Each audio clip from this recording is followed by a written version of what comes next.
So, at the aforementioned Star Wars Celebrations Europe convention, Lucasfilm president Kathleen Kennedy, oh my god, I love her, guys.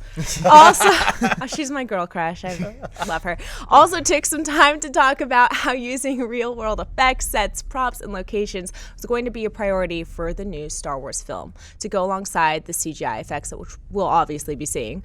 During her interview, Kathleen said the following: "It's using model makers, it's using real droids, it's taking advantage of artwork that you can actually touch and feel, and we want to do that in combination with the CG effects. We figure that's what will make it real." So, Jimmy, are we buying or selling the new Star Wars, putting an emphasis on practical effects? Can I buy more than buy? Is there something like extreme buy? Absolutely.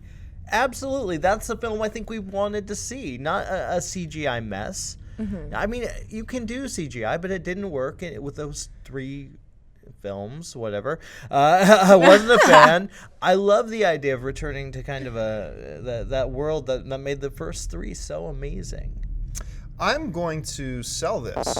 I'm going to sell this with a little asterisk on there. I'm going to sell the idea of putting emphasis over CGI effects with practical effects, because here's the thing: movie fans love to romanticize how great practical effects are. I'm sorry, because they are. Skeletor looked like crap.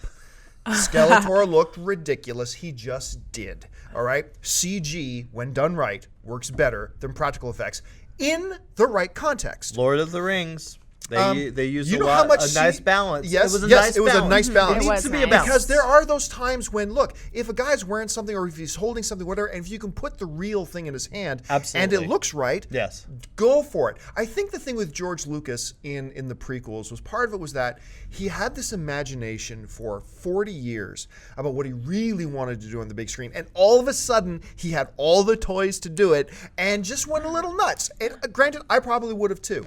But the weaknesses of the prequels, I will defy you, did not come from the overuse of CG. It came from the underuse of story and narrative and common sense.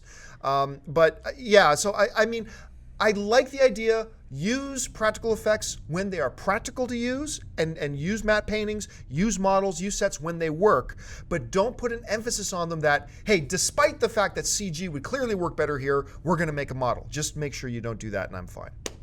By the way, you guys, I recently watched Beetlejuice, and that movie looks